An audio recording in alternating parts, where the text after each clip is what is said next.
Thank you. Look, I need to start my side's argument for theism and against atheism by saying that I trust what science tells us about the history of the universe, and I do so because I think that the scientific evidence points us directly to there being a God. Let me explain. And I think by the time that I finish, you're going to regret having decided to try to take us on your own. Anyway, let's start with the cosmological evidence. A lot of my theist friends reject the whole notion of the Big Bang as absurd, but I don't, because I accept the science and because it tells me that the universe had a beginning. And if that's the case, then it had to have had a beginner. Let's look at the incredible precision evident in that beginning.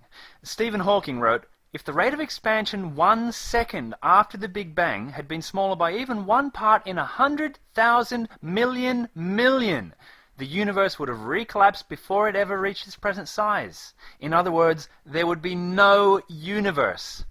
Furthermore, if the ratio of the electromagnetic force constant to the gravitational constant were greater by more than 1 part in 10 to the 40th power, then electromagnetism would dominate gravity, preventing the formation of stars and galaxies.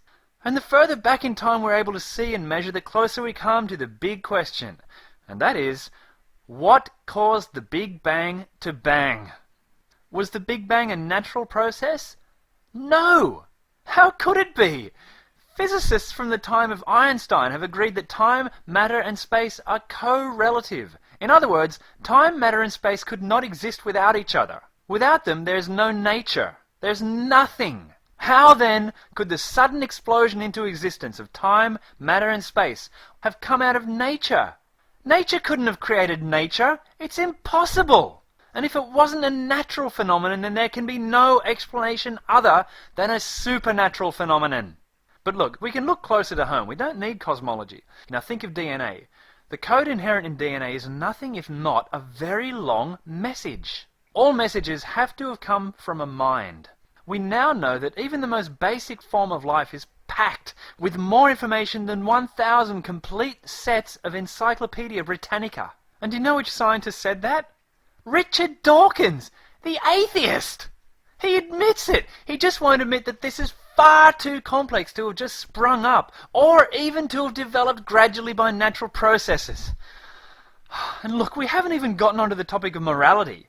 Again, one of my colleagues is sure to go into more detail on this point later, but I'll just say that if there is no God, you can't say that anything is morally wrong, because you're just saying that your morality, and even your sense of reason and logic, are all based on nothing more than chemical reactions occurring in your brain.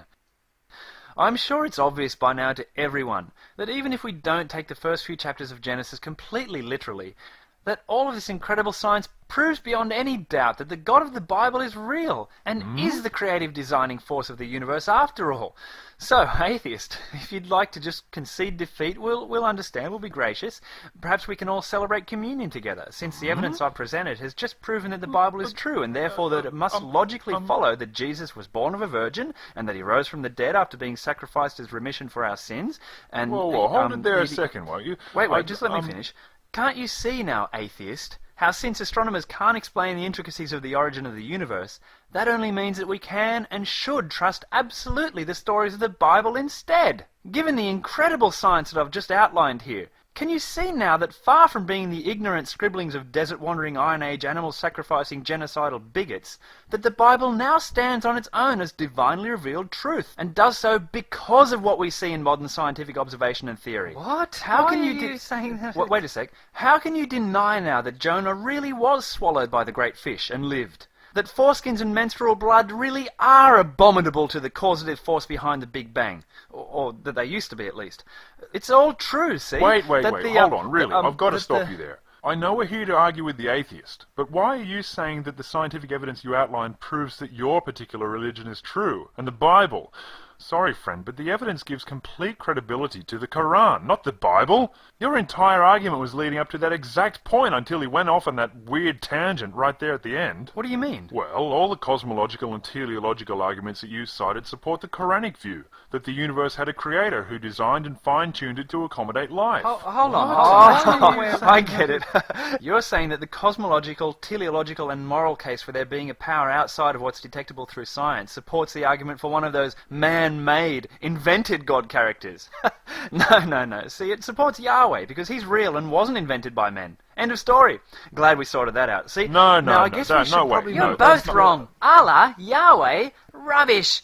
The creator is Lord Brahma. I thought that's what you were leading up to. talking about? Come on. Hey. When I was invited to argue against atheism, I just automatically assumed that you meant we were here to argue for the Egyptian god Amun. Because he's the true creator deity, not these other silly fairy tale mythology Guys, gods. what are you talking I don't about? understand where you're coming from. Did I not just explain the evidence?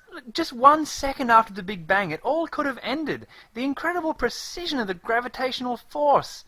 It points directly to Yahweh and Jesus. I don't know how you could come to any other that's just your conclusion. religion. Look, science tells us that DNA is an incredibly complex message, see? And messages only come from minds, such as the divine mind of Lord Brahma, okay? What are you talking about, man? No. Look. Let me explain the evidence that supports Allah in all of this. See?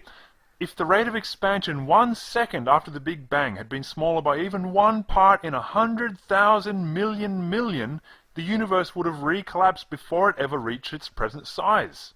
That's Stephen Hawking speaking. And combine that with the fact that the Quran says that Allah is the originator of the heavens and the earth, and Islam is proven to be the one true religion. That evidence is pretty strong, I'll grant you. Hold on, that Stephen Hawking thing is an argument for Yahweh and Jesus, not for Allah. Rubbish, it's nothing of the sort. Okay? Oh, look, maybe I need to spell it all out for you again. Just hold on a minute, you. Wait till I sort this out before you give us your inevitably pathetic and ill-informed response from your atheistic agenda. This won't take long, alright? Look, guys, if the gravitational force was changed just 1 part in 10 to the 40th power, the universe would have... know that. I heard you the first time. Look, if you just open up the Bible, you'd see that it says that the biblical God, who is also Jesus in a way that you're incapable of understanding, created the heavens and the earth. So who else could it be who fine-tuned the universe for life? You lot don't have a leg to stand on. Those made-up gods were invented by people in a period of history when people just didn't understand the world around them and invented fictional gods to answer their questions. Oh, wait, everybody, wait a second. I just had a thought. Maybe the cosmological, teleological and moral cases for deism actually don't favour any of our particular theistic religions over any of the others at all. And maybe by using those arguments to attempt to lend credibility to our religions, we're actually making really wild and illogical non-secular arguments. But my religion has a really old book. But my religion inspired amazing feats of construction and architecture. But our book is so full of truth that only some parts of it contradict each other. No, they don't. And actually, come to think of it, my religion must be right because when I pray to Jesus, sometimes events play out in a way that appears to be maybe a little bit more directed than what the natural course of events or simple coincidence is likely to have led to. Okay, then I take your point. Atheism is utterly false, and let's just leave it at that.